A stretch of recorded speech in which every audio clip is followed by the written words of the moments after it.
In case you missed it, here's Dave and Cheryl's favorite moments of the week.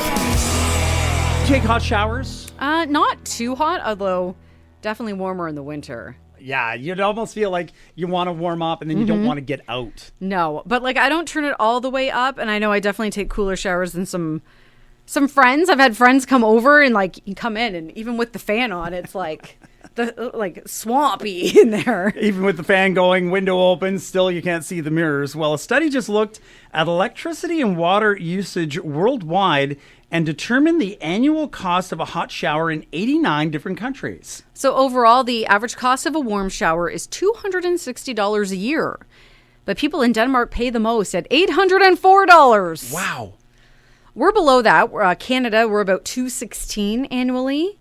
And the U.S. is close to the average, paying $264. The lowest cost is Egypt, where showers cost about $33 per year.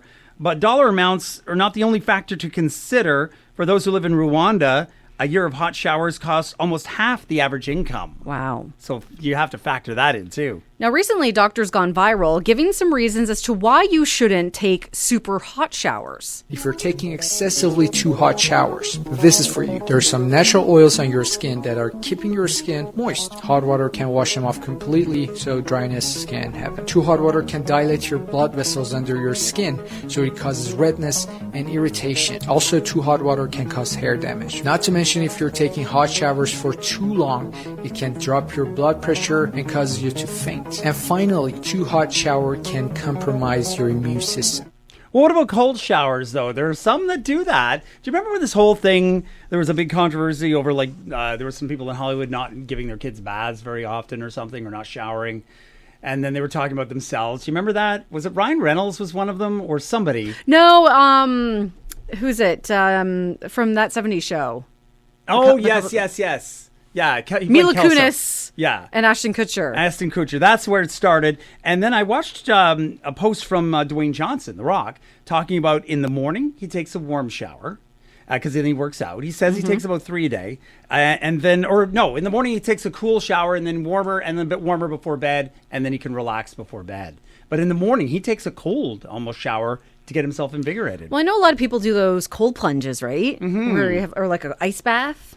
Well, I mean, we're getting close to January now, and people will be doing those January 1st plunges. And then, of course, there'll be that big fundraiser at Sons of Kent, where you can jump in the cold water for Special Olympics. Yes, the polar plunge. Yeah, that'll be an interesting one. You did it once. Yeah, never again. Once was enough. We've got a story that involves chopsticks and a lot of questions. Yeah, a 35-year-old man in Vietnam recently showed up to a hospital and said he'd been having terrible headaches for months. So they did a CT scan, and there was a massive amount of swelling in his brain. But the interesting part is what caused it. Somehow, he had gone 5 months without realizing that he had 2 chopsticks jammed up his nose. Chopsticks. They weren't the full ones. They were the smaller version, but not like tiny. One piece looked like it was about 3 inches long. The other, close to 5 inches. So how did they get there? Well, first he said, I have no idea. But then he remembered, I was out drinking about 5 months ago and I got into a fight. Maybe that's when they got jammed up there. Yeah, he doesn't remember much, but he thinks maybe someone did it and maybe hit him in the face with chopsticks. He said he went to the hospital back then too, but at the time, the doctor didn't notice anything wrong with his nose. He had surgery to remove both chopsticks, and from what I was reading, he was doing remarkably better. Oh, yeah, because you don't have 2 chopsticks shoved in your brain. Yum. Science. It's not rocket science. Check it out. I blinded us with science. Well, we're getting down towards the end of the year, obviously, and National Geographic released its list of the most astonishing scientific discoveries of the past year. They include a brain decoder that can translate thoughts. That sounds interesting and dangerous. A study that found female chimps go through menopause. And a study that found T-Rexes probably had lips. But no chapstick, so that must have been... And their little arms wouldn't even they wouldn't be able to put it on. They wouldn't have a pocket to keep it in, even if they had chapstick. Hey, bad news if you're a nervous flyer. Researchers say that climate change is speeding up jet streams, which could mean more turbulence during flights. So the study authors say faster winds mean more extreme updrafts and downdrafts. And they say severe turbulence has really increased since the 1970s. So the jet streams form due to contrast between cold air at the poles and warm air in the tropics. And the more extreme the contrast, the more powerful the winds. And that could lead to even more bad weather, too. In space news, the space station just turned 25. It was actually only supposed to be up there about 15 years. They started assembling it in December of 1998. It could cost $1 billion to destroy it. They're supposed to decommission the thing in 2030.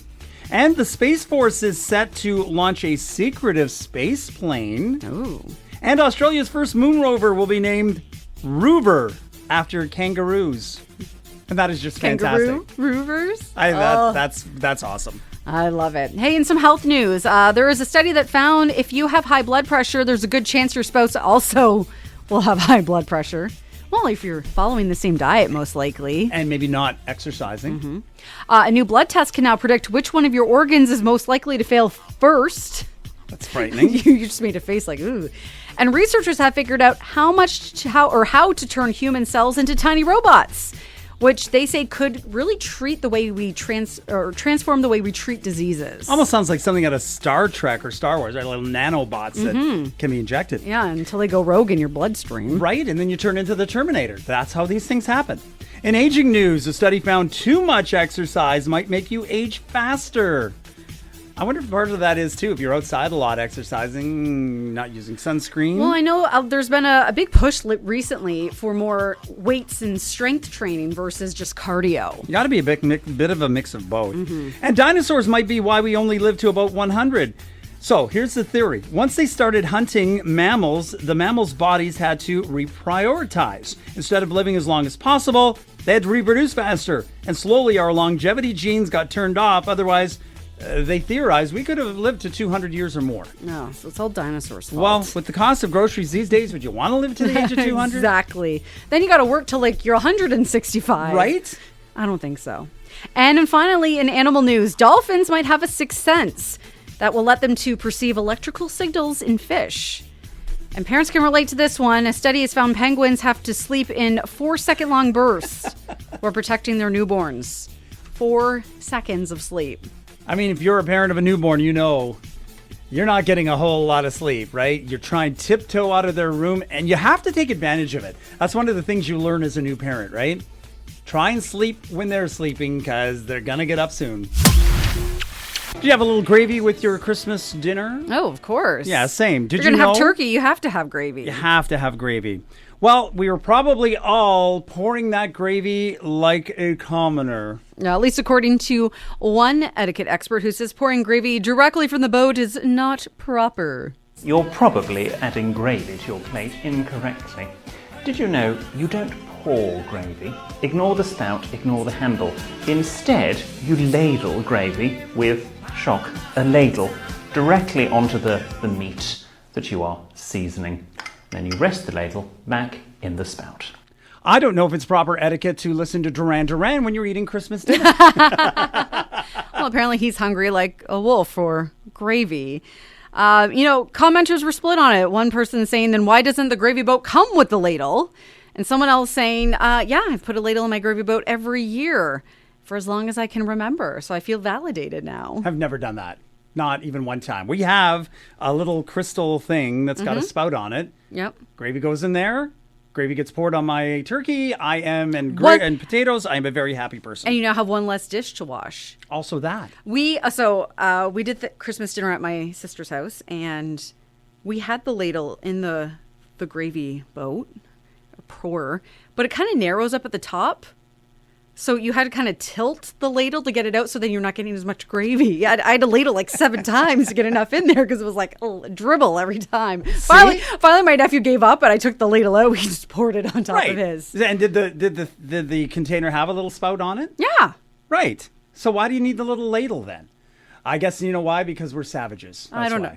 know. All I've learned is that apparently, according to the internet, everything I do is wrong. Everything I've ever done is incorrect. I would really like to have a very, very proper British person over at one time just to do that, and then have them just be aghast about the whole thing.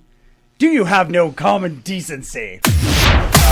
Well, it's not often you would have a giant spider on the set of a romantic comedy, but that's exactly what happened with actress Sydney Sweeney. So she is out promoting her new movie. It's called Anyone But You. And they were filming the film in Australia earlier this year. And in one scene, they have to act with a spider. And it wasn't a fake spider. It was actually a real spider. And she stopped by The Tonight Show, where she shared that in the scene she was supposed to pretend that the spider bit her, but in reality it actually did. So it's a huntsman spider, which is huge. Sydney, this is insane. I'm not laughing. No, I'm laughing because you're okay. You're gonna laugh after you see this. But so they told me it was trained. I don't know how you train a spider. Sure. So we're filming, and then the thing just starts biting me, but we're in the middle of the scene, and I'm supposed to be screaming, but then my screaming got a little serious. So they thought you were acting. They thought I was making really serious, dramatic choices in a rom-com. So I'm just standing there with a spider on my arm, biting me, and I'm screaming, and just everyone's watching.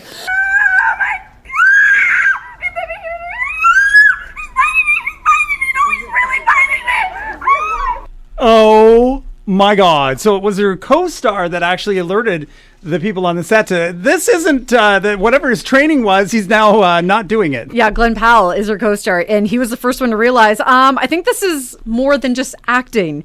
Now, the best part of all of this is that the on-set medic had to write up an incident report, and in it he wrote, quote, "Bitten by spider, now Spider Woman." And what makes it really funny is that no one knew this except for Sydney, but she had just been cast as Spider-Woman in the upcoming movie Madame Web.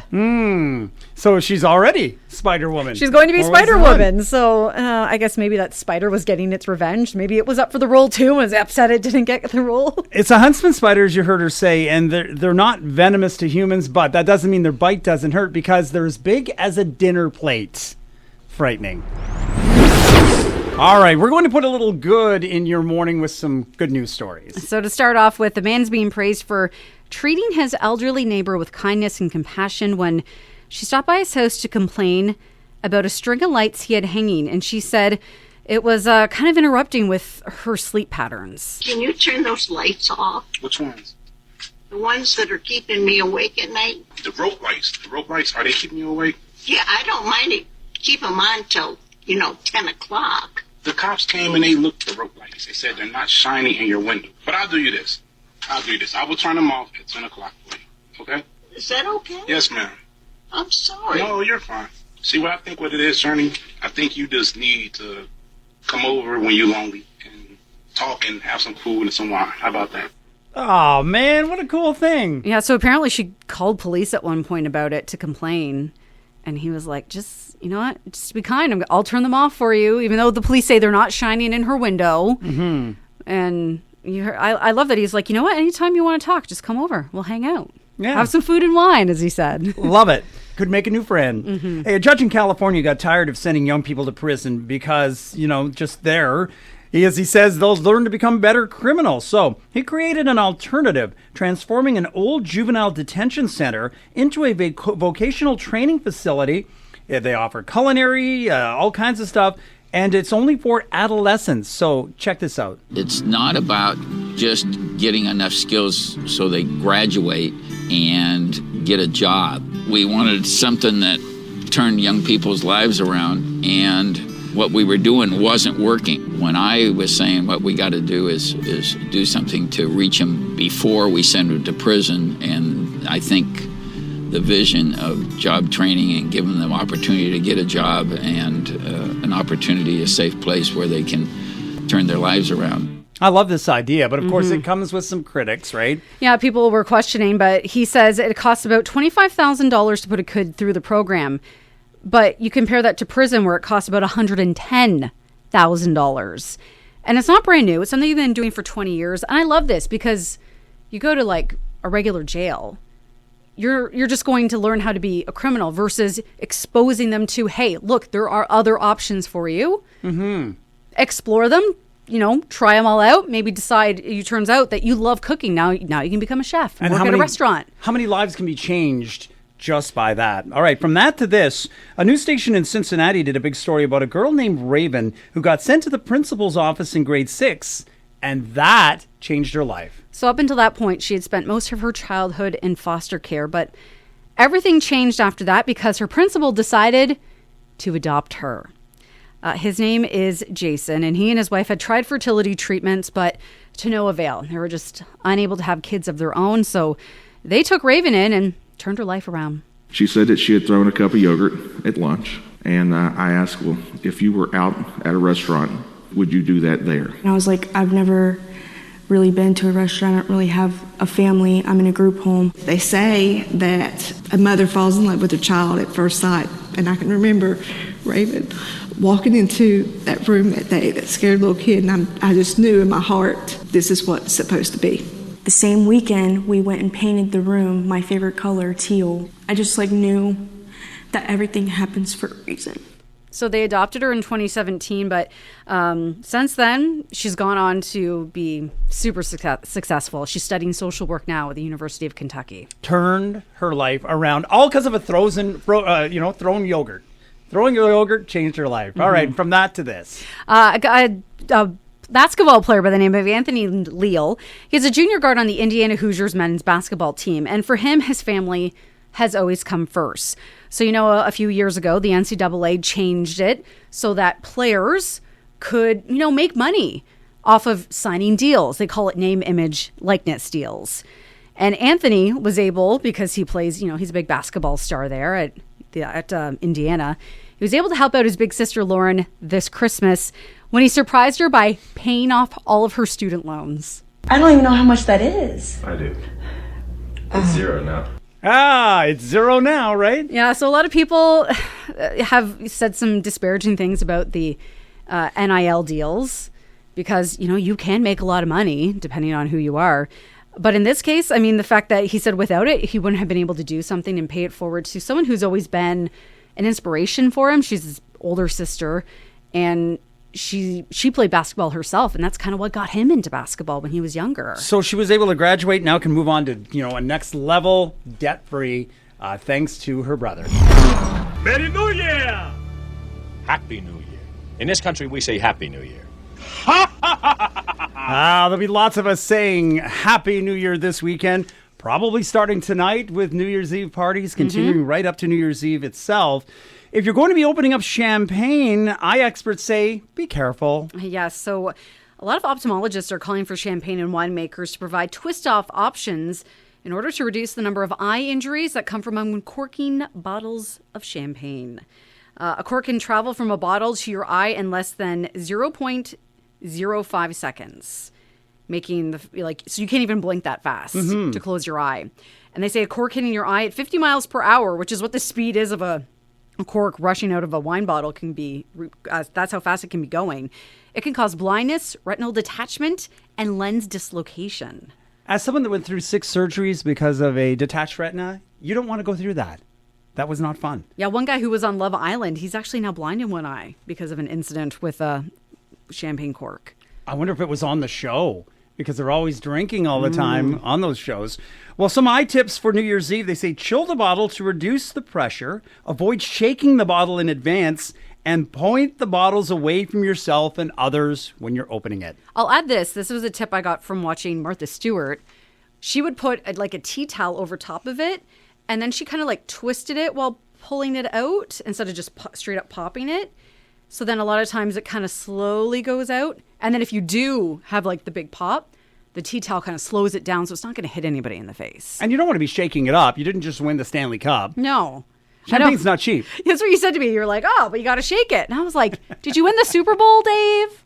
Just spray Do you it have money to waste champagne and sparkling wine like that? Because I don't. This is why, people laugh, but you see professional athletes now wearing those goggles because there's been some close calls with guys in the locker room. And it also stings when it hits your eyes. All of that. The champagne. You've been listening to Dave and Cheryl's favorite moments of the week.